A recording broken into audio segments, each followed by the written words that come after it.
to smile when all you want to do is frown and cry. Hi, welcome to the KetrianaYvonneShow.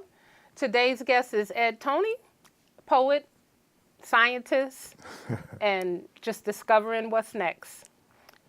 Welcome, Ed. Thank you for having me. I'm really thrilled.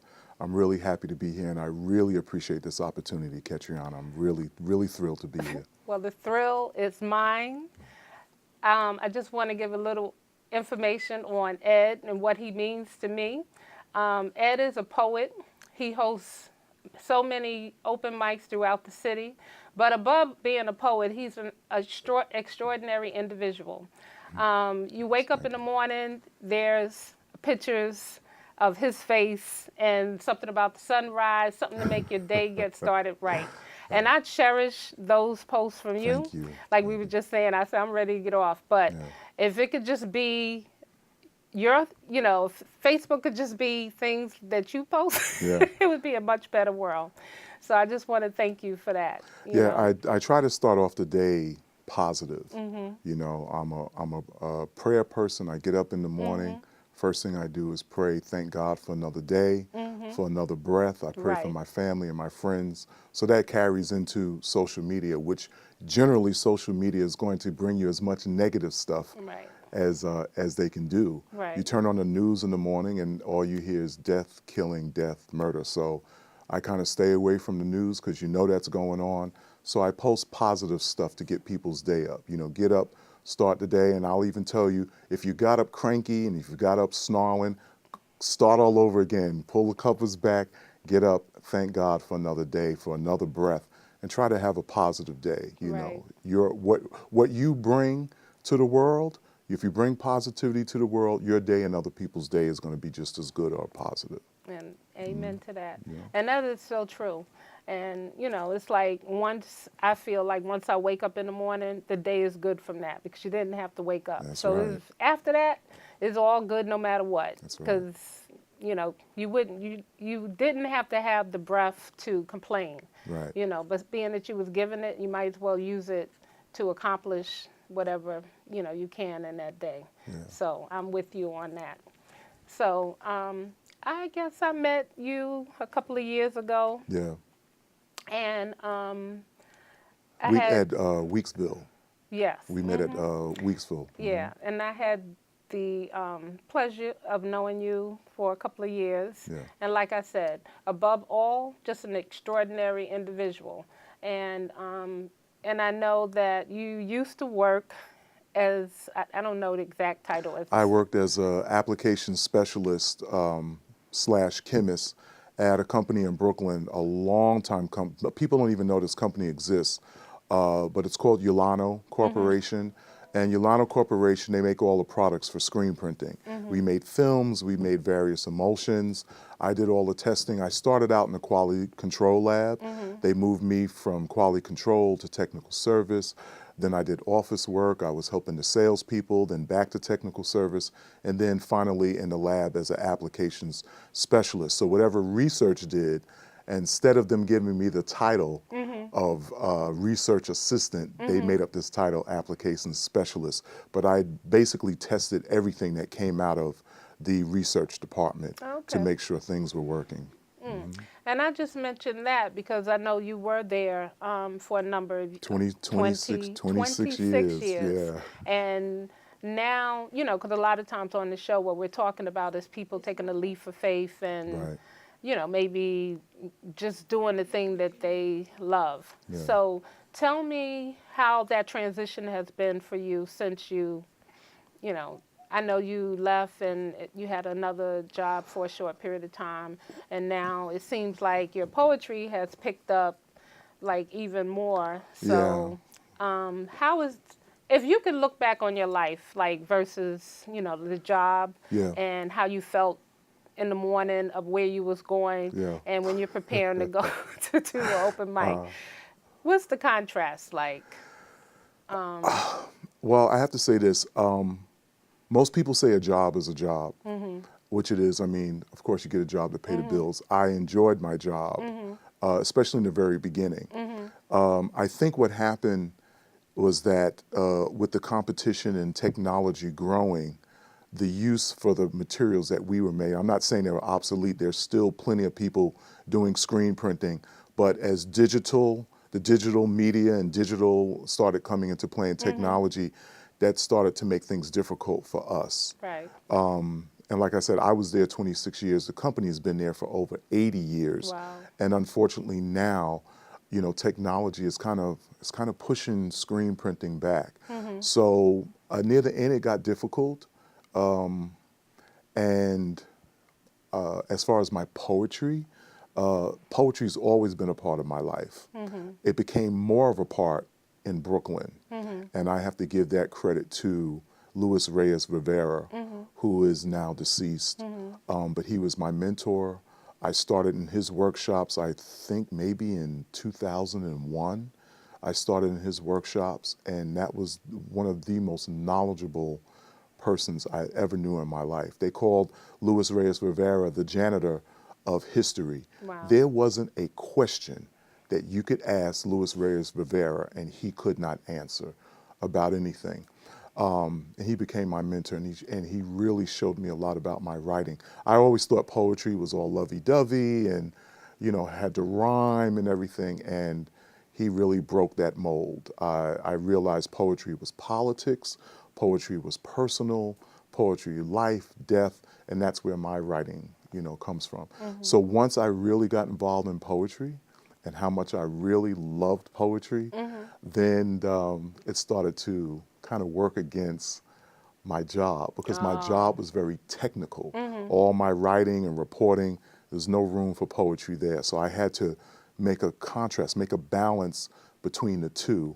And a lot of times the job overpowered poetry, which is the love of my life. So I guess to really get to answer your question, now that I don't have that job, now that I'm out of there, I did start a new job. I was named vice president for a company called Xenon, and that didn't really work out. So, and along with that, a lot of things going on. My mom passed around this time last year, right after Mother's Day. I lost my mom, and my dad became my priority.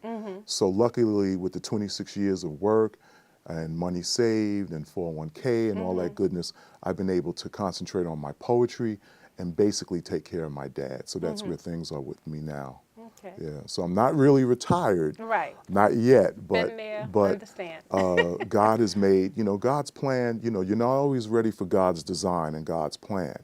But when one thing happens, I guess it influences what he wants to happen. So although I lost that vice president job, Right. I've been able to take care of my dad, and that's been my number one priority. That and poetry now, and it's a good mix. It's a real good mix. So that's why you're kind of hearing more of me and seeing more of me do things. After my mom passed, poetry was out the window. I wasn't writing, I wasn't going out, I wasn't performing, and I started praying about it. I'm like, I got to get back out there and got to get back to what I love to do, and that's what's going on now. Okay. So, Yeah, I know, some people, things affect them in different ways. As far as like writing, I find for myself when other things stop, the thing that's consistent for me is like I have to write. Yeah. So, and I guess when I think of people when people used to always like talk about writer's block, I haven't experienced that, and I don't know if it's because most of the time, I guess I write from a prompt, and I don't know if that's the reason that it's giving you something to write, something to think about, and taking you somewhere. Whereas if you were just sitting, and had to come up with something, maybe you would have a block. Yeah. I don't know, because I guess I've, started writing from prompts, and it's been consistent like that. So, and I write every day. So it's just curious. I'm just interested that you said, you didn't feel like writing. And it's funny. I don't like to use that term, writer's block, but there is something that happens where you can't, like my mom's passing kind of overwhelmed me. I mean, that needs no real explanation. I mean, that's my well, mom. did you? I'm just curious because I lost my mom. Like, I guess it'll be 2 years coming, and just to write poetry about her. Did you write like tribute? No, I couldn't write about her. Okay. It took a while, and that's funny. My mom passed May last year. I don't think the first poem I wrote about my mom, I think I wrote it after her birthday. Her birthday, September 20th. Either right after her birthday or sometime in October, I wrote about my mom. I should read that. Yeah, you I think should. I think I'm going to read that. I think that's a good segue into this first poem. And unfortunately, it was sad, but that's where my heart and that's where my mind was at. Okay. It doesn't have a title. And when I saw her on that hospital bed, I heard the coldest day of any winter whisper my name. I heard the clouds drag and split the blue sky apart, a pathway. Then I heard silence, never defined quite like silence before. I heard the weeping of moths and rainbow-colored butterflies. I heard the flapping of several unseen white doves. I heard a large gate drop its heavy gold chains. I heard my heart break and crash to the floor like 40 expensive champagne flutes. I heard the earth slam brakes and stall its rotation. I heard death's lullaby. I heard mama's voice through frozen tight lips say, "Hold your daddy's hand." I wanted one more vowel stained with my name, and then I heard nothing at all. Wow. Yes. That was beautiful. Thanks. A little choked. Yeah, I'm sitting here like, wow. Yeah, And that then was. you mentioned butterflies, and my mother liked butterflies. And for me, I guess I started writing a lot of poetry with butterflies, and then all of a sudden, like, butterflies would show up, like, everywhere. And so it's like, I'm sure your mom is here. Yeah, I feel. And, just the way that came. Yeah. And you thought, oh, I have a poem, I read it. And so that was her prompting you, okay, Yeah. this is, so you can. Now I wrote that, but it was Later. It was a while before I read it in public. It's beautiful. Matter of fact, I did something for CCNY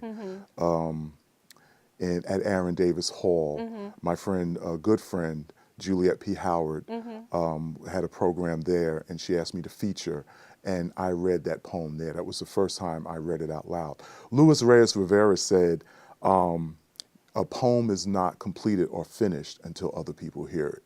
So that poem it's out there now. It's complete, Okay. Yeah. And it is complete. Yeah. And there's been a few others now. I have a poem that I wrote I have poems about my mom I wrote while she was alive, poems that influenced me. Now they have a bigger value now. They have more of a special value, So now when I do read, I make sure that somewhere along the line I incorporate a poem about my mom somewhere, just to, like you said, bring her presence in the room, have her presence with me. And she loved my poetry. My mom was a huge fan of my poetry. Yeah, my biggest fan probably. You want to tell us a little bit about your mom? Sure. Why not? As long as I don't get too weird. Born and raised in Harlem, in New York City. My mom's from Harlem. And she came up during the time of the Harlem Renaissance in that area. She has pictures of Savoy Ballroom at the Savoy, through the streets of New York City and Harlem before Harlem became what it is now. Right. It's a different place now. And my mom was in college at 15 down south, and that's when she met my dad. Okay. My dad was a basketball player. And Cinderella what school story. did she go to? Huh? What school? Bennett, I believe it was Okay. called. Bennett in South Carolina. I think it was Bennett and Coulter Academy. I think Coulter Academy was a girls' school. And my dad was playing basketball there and driving the basketball team around. Oh, okay. And that's how they met. And then eventually she brought him back to New York. They got married in 1952. And this September would have been their 67th wedding anniversary. Can you repeat that, Ed? 67th wedding 67. anniversary. Yeah. Wow. And love doesn't last like that anymore. No. You know, so when you talk about definition of love, I Right. look at my parents, you know, the relationship they had really described marriage and what love was about. And I'm not going to say it was peachy keen. Right. You know, it had its ups, it had its lows and stuff, but they lived out what marriage was, what the institution of marriage Right. is supposed to mean. You make those vows for better or for worse, And you work it out. you know, now they say for better or for worse, but when worse hits, the two of them go for the better. Right. You know, and that's not what a marriage is about. You know? It's true. When you see couples that stayed together for a really long time, it wasn't like it was all like you never had a fight or Right. nothing. It was perfect. Right. It was things that happened, but it was the love, I guess, that had them work at it. And that Right. word work is what I guess this is missing now, because people just think it's so easy. Like, oh, you know, it's so easy to get a divorce. Yeah, well, and they say, I mean, you go before God and you make your vows, and I don't think what's happening now, people take that serious anymore. People don't take the belief or, you know, even the spirituality of God that serious, you know. Right. People say, oh, I believe in God or this, that, and other, but when you go in front and you make those vows, and, you know, you say for better or for worse, you know, how serious are you when you say it? You just say Right. it to get through the ceremony and, oh, love, love, and then after that, you know, a year later something goes wrong and, you know, you're ready to jump ship. Yeah, so, you know, I think that's the part when people get married now and they don't realize that it's the work that Right. gives you the longevity Yeah. to stay together. Because I guess in my family, I experienced, I guess, where I was flower girl in my aunt's wedding. So my husband passed away now, but, and they went through some difficult times that, you know, most people, they would just be like, all right, I'm out of here. Yeah. But they were able to work through it. Even sometimes you have to separate, but you still come back together. And that's what real love is. It's Right. like, you know, you do what you have to do. Yeah. Not to say that you know, people have to stay together, but it's a choice that people make. And I think once you make that choice and you work through those things, Yeah. that's the key that a lot of us don't get, you know, that you have to really work through it. And once you make it back to each other, in Yeah. a sense, it's even more powerful. And it's a good word that you're using, work, because it is work. Yeah. I mean, and you can easily say commitment, but commitment is work. If you make a Right. commitment to anything, Right. that's work to, you know, to be committed or to be devoted. So that's a perfect word for that, work, you know. So, Lovingly working towards loving. so, but in talking about my mom, there were five of us. I have an older sister who's retired from the Long Island Railroad. She's in Virginia.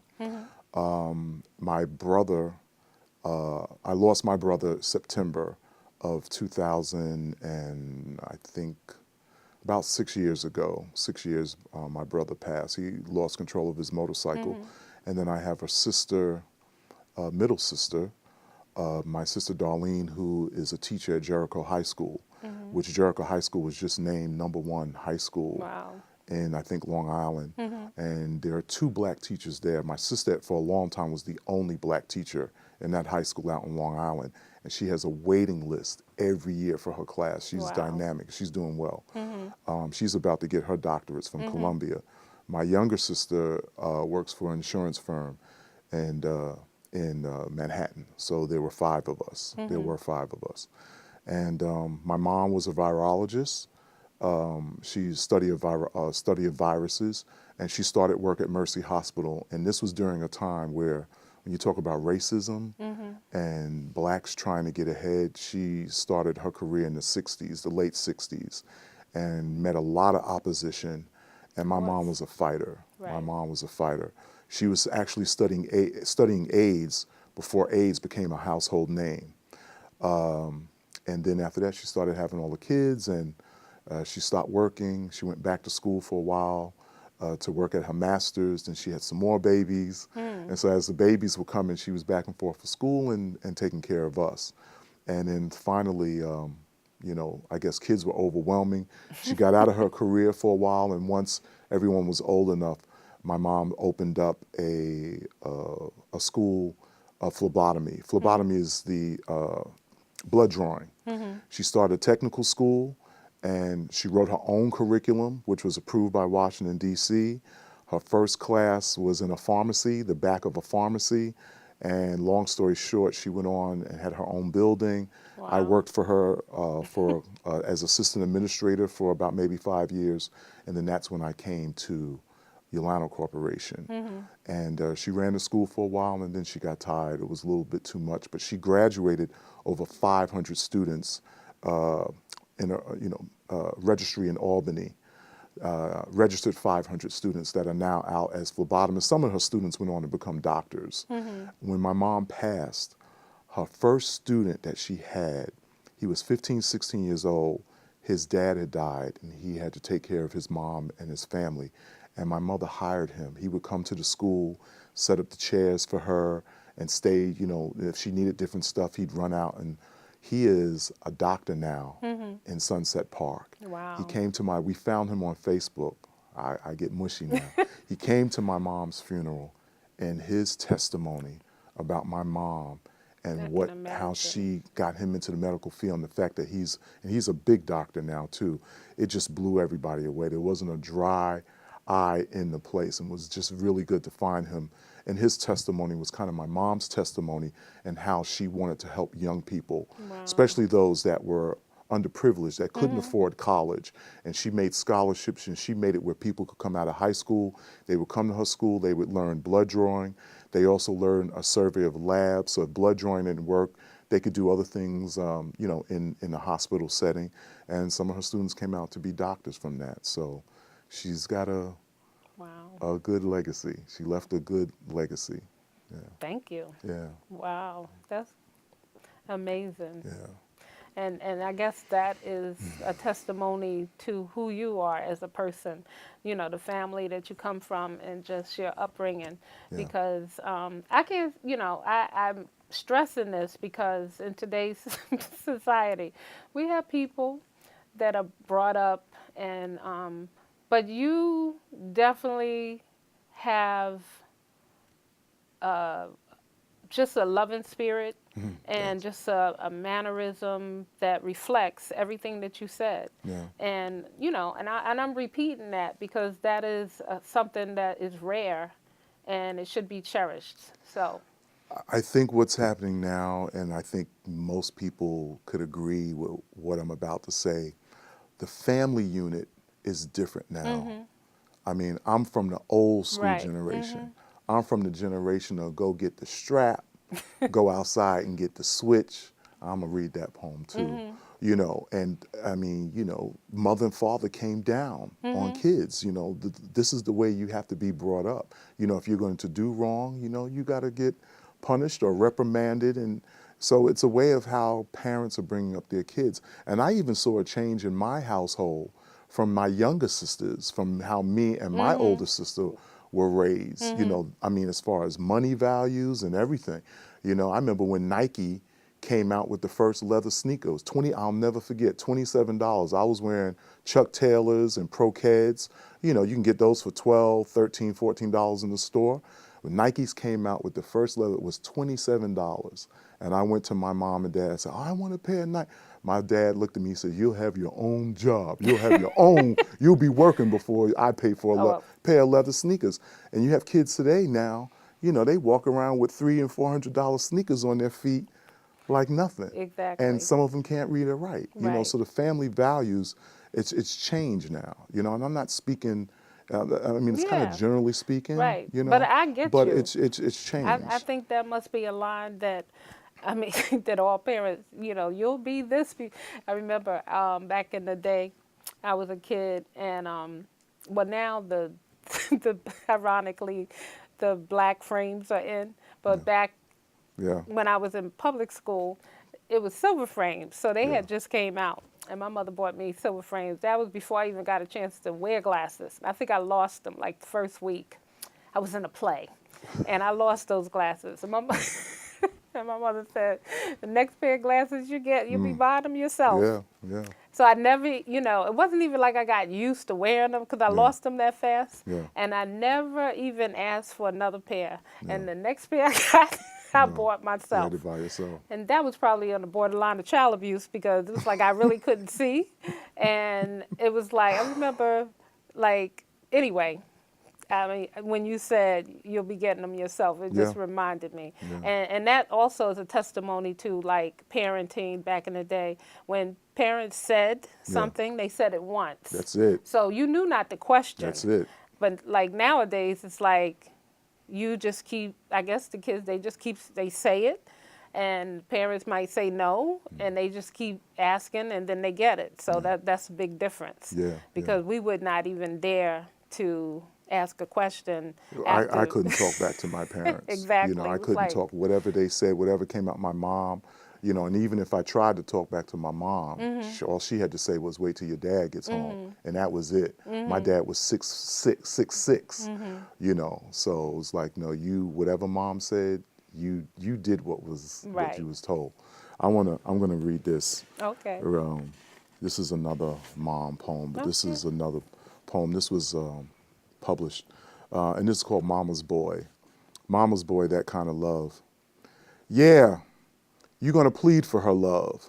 Bubbles in the tub, powder, pamper, ointment on that rash, safety pin them cloth diapers, spank that hiney, tie your shoes, and that sweet sustenance of her breast.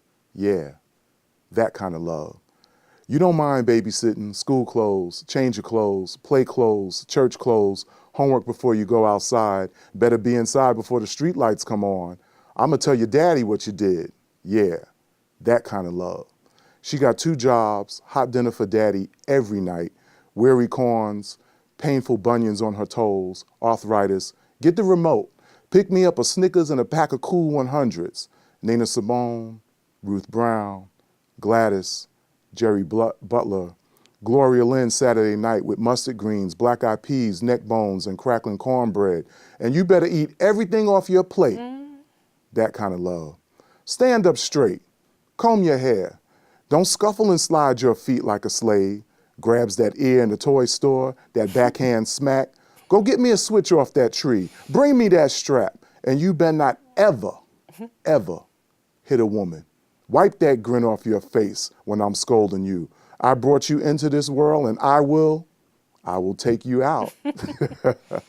Mama's baby want another piece of cake. And say your prayers before bed. Mama loves her big baby. That kind of love. Don't be drinking liquor underage. And why don't you be more like your father? Because I ain't raised no lazy good-for-nothing boys. And don't you dare bring me no illegitimate grandbabies. Wear rubber. And go ahead, let them heifers say it. Because you will always be a mama's boy. You are my universe. You're going to miss me when I'm gone. Yeah, that kind of love. Wow. And that's just kind of a testimony of how we were brought up. Those are things Mama said, and what Mama said was meant, and you did it. Talking back. You see some of these kids today. They turn and look at their parents, and they talk back, and they cuss, and it's a different. It's a different time. It's a different time, and it's a different world. Different times. Yeah. Wow. Well, thank you for those two, and thank you for sharing your mother. Yeah. I never met your mother. Yeah. I just knew like the pictures and stuff can kind of put together a family. Yeah. And I'm so thankful you shared that with us Yeah. because that's an extraordinary history and a testimony of who she was in the world. Yeah. And I hope that that's documented. That, anyway, I'll touch base with you. Yeah. Maybe we can do something about that. So do you want to tell us about some of the open mics and some of the things you've done as far as your poetry, Sure. open mics? Yeah. I would say this. I think the big turning point for me in poetry, one time I handed in a group of poems. Lewis's workshop would start at 12 in the afternoon. We come in 12:30. the beginning of the workshop, we just talk about everything that was going on in the world. He would give his viewpoint on things happening in the real world. We give our viewpoints. Then after that, he'd pull out a blackboard and start actually writing English, and he would break down commas. And so we kind of got a little English lesson. And then we would write poems. He set up a prompt. We would write, we would read in class, or we would bring poems in that we've been writing, pass them around. The class would talk about, we would critique, talk about each other's poems. Sometimes we would write a poem and that would go back into what's going on. I mean, it was like church. His work, I'm telling you, was one of the best experiences I've ever had. And I looked forward to that on Saturdays. But we would come in at 12 and sometimes wouldn't leave until 5:30, 6 o'clock at night. And this was at a place called Sister's Place on Nostrand Avenue. And one time I handed in a group of poems, and he says, "Wow, Ed," he says, you're really growing with this poetry writing. He says, "You need to check out Cave Canem." And I was like, "Cave Canem, what's that?" He says, "No," he says, "you check them out." So I went online and I checked them out. And Cave Canem, they call it the home for black poetry. It was started by Cornelius Eady and Toy Derricott, and it's one of the finest institutions for black poetry. You don't really compete to get in, but you hand in poems, and they have a facilitator. And I guess, if your poems are good enough, you get into whatever facilitator that they have for either a fall class or a spring class. And that changed my life. It took me 3 attempts to get in, but once I finally got in, my first instructor, and I have to drop names, my first instructor was Patricia Spears Jones. I got into her class, I think that was fall of maybe 2005. And then that spring, I got into, one of the master poets, Patricia Smith's class. Then after Patricia Smith, I got into Willie Perdomo's class. And these names, these are some really big poets. And to that experience of getting in these workshops, and most of all my dear friends now who are all poets are from Cave Canem. Of course, Lewis's workshop, his workshop, but then like the majority of most of all my poet friends, a lot of them, these books that are laying on the table now are from people that have attended these workshops and friends of mine. And it's just such an experience and such an inspiration and motivation to have friends like that and have been part of Cave Canem. They do programs all over the city. They do programs throughout the United States.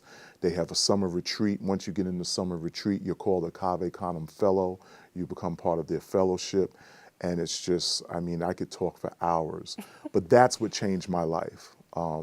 Most of the big poets I know that I can call friends, have been mentors, have been teachers. I've learned from them. So when you hear me do a poem, that's where all of that comes from. It comes from the experiences of, and I don't have an MFA. I haven't gone back to school for an MFA in writing or anything like that. But, my experiences, my learning have been part of, Cave Canem and those experiences that priceless experiences. So that's where all of that pretty much comes from. That's what changed my life. So, and it continues, I write from experience. I write from, what's going on in the world. I write from, tragedies or whatever. I'm starting to write poems that may be a little bit more funny, funny in nature. Things that I haven't really experienced, but I think about, like, what if this happened, and I write about that. My writing generally happens after midnight. Okay. I don't write during the day. I do my daily things. I don't want that distraction. I may go to sleep and have a dream and wake up 2, 3 o'clock in the morning, and I keep my journals like this. I keep my journals next to my bed. I grab my pen and I just write. I just regurgitate it out. It may not be a poem then, but it's a thought or a dream I had, and it comes out, and I write through. That's good. And then I develop it into a poem. Sometimes a poem can take months before it's actually something I'll read out in public, or something I'll do, for people to hear. Okay. Yeah. So do you wake up at the same, as they say, the muse comes out at a certain time, and it seemed like that's your time after My 12. muse is generally somewhere between 2 and 4 in the morning. She's pulling the covers back and throwing stuff in my head that I have to get out. And that's good that you have your book ready and everything. And I guess for me, it's like I started out writing in a book. And then I started writing on allpoetry.com. So it's like, Yeah, I did poetry.com. yeah, and they have these point. contests. So I just like pick a contest. Yeah. But that helped me to, at least write every day. Like we just did April for 30-30. 30-30, But I I'm did like, 30, what's that? I 32. do that. Yeah. I'm like, I do that anyway. Yeah. And so even if it's like some, might be 25 words, 30 words. So sometimes it's like 12 o'clock. And I'm like, oh, I'll write something short. Yeah. So, and then they have like these different groups that you can, join for, like they're dark poets. They're, I'm spirit writer. So they're different groups that, write similar topics or whatever. So that's worked. When you say spirit writer, you mean? That's my name. Okay. I got you. Yeah, which I think I am. Like I found the first experience I guess I had as a writer around a lot of poets, and everyone was like, "Oh, what do you write? What do you write?" And I'm like, I don't think I had defined that I was a poet, and I don't think I really wanted to be defined. So and then when you say what you write, I say whatever comes to my spirit. Right. So I am a spirit writer.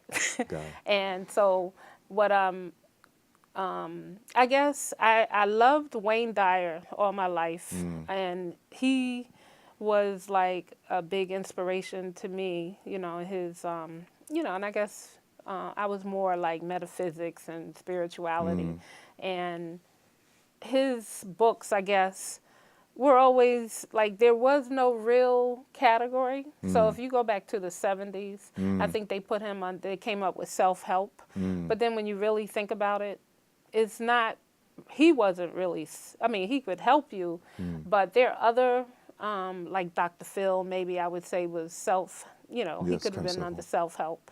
And they just stick everybody in a category. Yeah. So I guess what I would want to do is create a category for spirit writers, because there are spirit writers.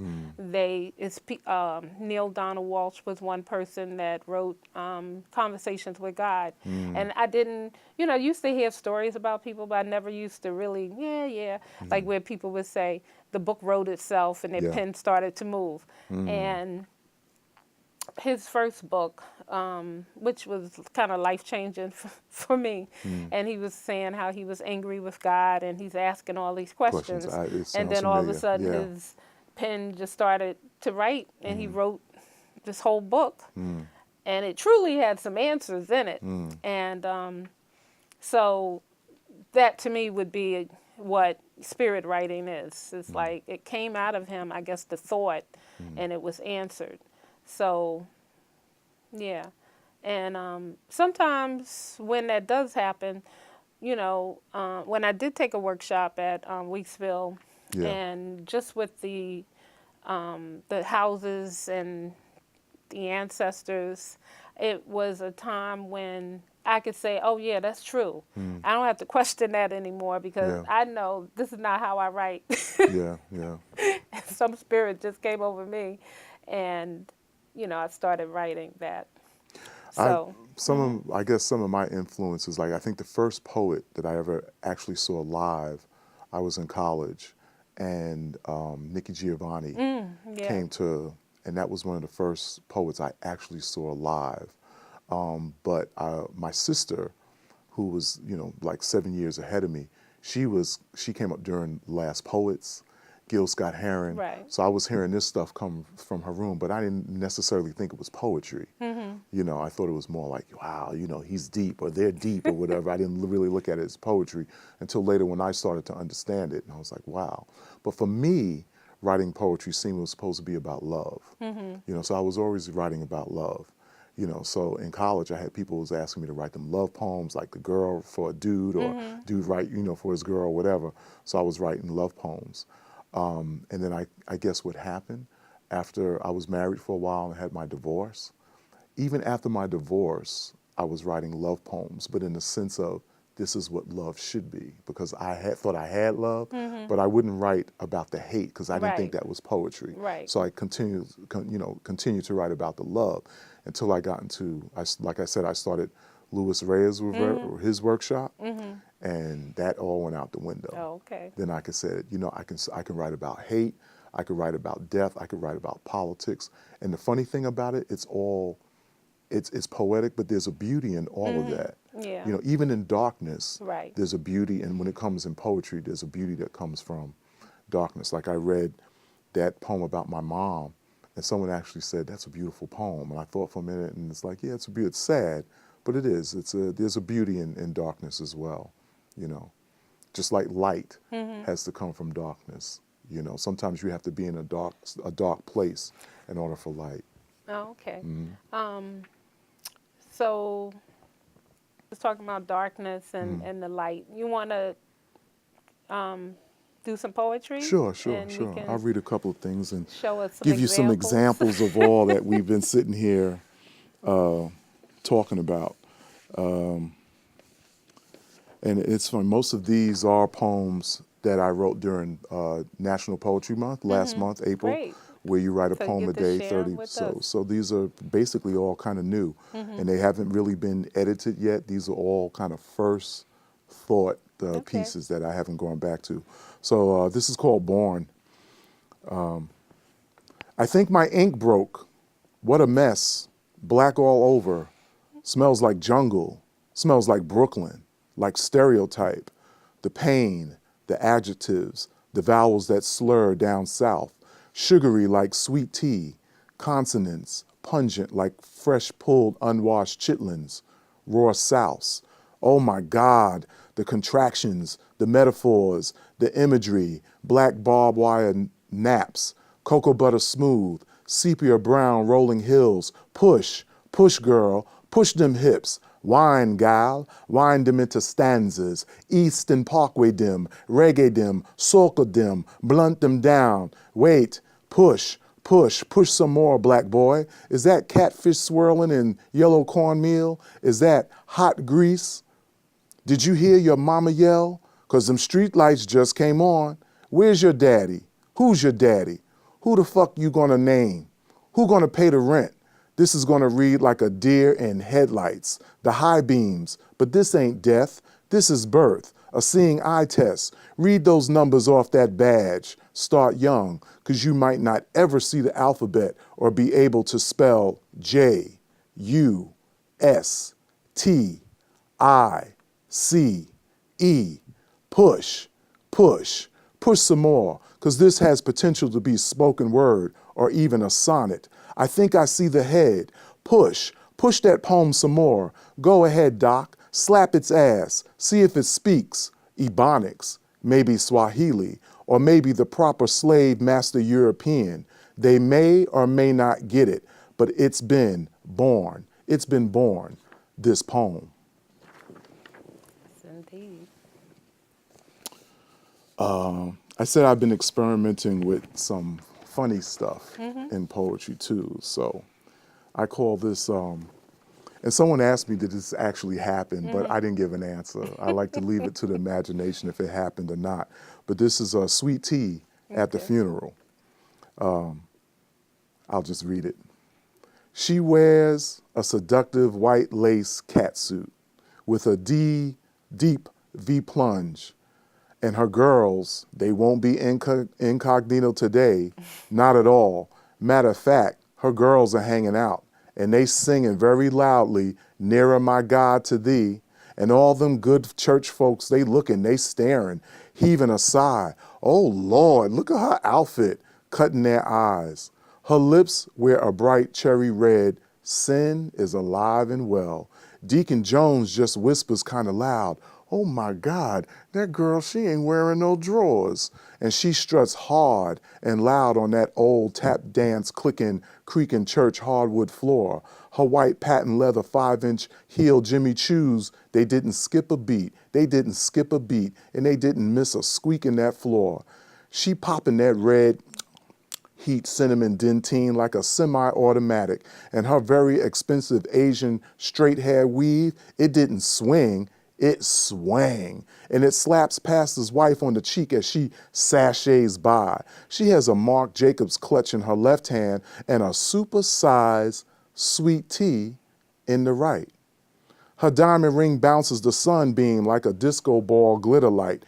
She hears them biddies whisper, "What that bitch doing here?" She lowers her Hollywood Gucci shades. The courts will decide if it was self-defense that she killed her abusive, white-beaten, neglecting the kid's ass husband. It's his funeral today. As the pastor eulogizes, she laughs and laughs, and she gets to be the first one up to view the already forgotten body. She feminine pimps walk up to the coffin. She swings her luxurious weave back, and she baptizes him with that supersized sweet tea from head to toe. Don't bring sweet tea to the funeral.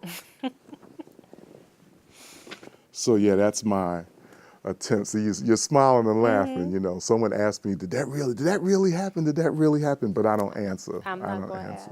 Yeah. So that's kind of like an attempt at, you know, kind of writing, being very light and being, you know, comical in poetry. And sometimes, and I can go from one extreme to the other. This I actually wrote after that young man got killed in his grandma's backyard. And that really, and it seems like soon as when the winter ends and spring and summer comes, you start hearing all these abusive cop stories. Did you just yesterday, the story of the cops in Atlanta that pulled the grandmother out of the car, 85-year-old, they yanked her out of the car. Then the story of the Waffle House, the young, and it's just like, it's something about the spring and the summer, the heat rise in that, you know, these cops, and not all cops, don't get me wrong, I would be on film saying, but you know, there are a lot of cops out there that just, they need training. They need to go back, or they don't need to be on the street. I don't think it has anything to do with training. So, I mean, I don't know who sees the show, and I hope you don't mind cussing. Go but ahead. you got to say what it feels. And this is funny that I said that, because Luis Reyes Rivera used to say, if you say a cuss word in a poem, it doesn't mean it means you have nothing else to say. And I rebuted him on that, because sometimes that's where it comes from. Anyway, this is called Go Figure. Hey you, big man, what the fuck is that in your hand? Nothing, sir. Absolutely nothing. Bullshit. I see black. Yes, sir. I mean, it's just my hand. It looks like a gun. That's a gun. Bang, bang, bang, bang. Number 2. Yo, you over there, big guy. What the fuck is that in your hand? What, this? This is my asthma pump. Bullshit. I see a weapon. Hey, you, stop. That's a gun. Bang, bang, bang, bang. Number 3. Hey, yo, dude, what the fuck is that in your hand? Officer, I'm eating is fried chicken. Hold up, bullshit. That ain't fried chicken. That looks like a gun. Bang, bang, bang, bang. Number 4. Yo, player, the fuck is that in your hand? This is just my, hey, he's got a gun. Bang, bang, bang, bang. Number 5. Hey, black man, what the fuck is that in your hand? What, this? This is a gun. Bang, bang, bang, bang. Dumbass cop. He couldn't see that this is a gun. The end. Wow. So that's my kind of political take, you know. I did that, and I did that 2 Fridays ago, and everyone just sat quiet, you know. And that's how you have to let go of rage. You have to let that out of you. You know, poetry is kind of therapy too. Yeah. So do I have time for one more? Or we good for one more? One more? I wanted to see if I had any of my nature stuff. I'll end with this. This is what happens when I write a poem. When I write a poem, I conjure up my muse and offer her the keys to my gut. And my heart becomes the kitchen, the place that she plans to cook and bake in. My mind becomes her king-size bed with lavender satin sheets, and she masturbates. My blood becomes her overaged, overproof brown mash, and she throws shot after shot after shot and spits fire in my face. She is drunk now, and she slides her hands in my pants. This is what happens when I write a poem. My spine becomes a binder, grabs my skin like loose leaf paper. My lungs become my journal and breathes vowels, rhythm, and new proverbs. Each finger becomes a 19th century quill pen. My blood is my ink, and I'm aroused and giddy. And now my muse places a dirty brown worn saddle on my back. She kicks her heels into my kidneys, and I buck, and I buck, and I buck again. Sentences unbridled. The bit is pulled from my mouth, and I bray, and I bray. This is what happens when I write a poem. Silence becomes a wild rodeo. My muse wants to hog-tie me. Let me go, I say. Take your thighs from around my waist. Take your long, manicured middle finger out of my throat. Let me sip the saliva off your lips. Go ahead, muse, make me a sex slave, a minotaur, stardust from all your magic spells. My mind becomes our universe. Our dark becomes this uncharted island. You become my dirty secrets, my climax, again and again. Then you are gone, and I bear the naked wonders of all my forbidden truths. This is what happens when I write a poem.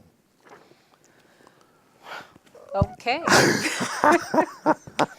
All right, so we see what happens when you write a poem. Yeah. And they're all very beautiful. Thank you. It's been such a pleasure. Thank you so much. And I had my very own private reading. Thank you so I'm much. thrilled, and for I being a really guest. thank you. I thank Brick, and I thank you, Ketriana, for this opportunity. It means the world to me. It means the world and to have I'm you. very thrilled. Thank you so much. I appreciate Thank you. it. In these evil and troubled times, it's really hard to see the sunshine. It's even hard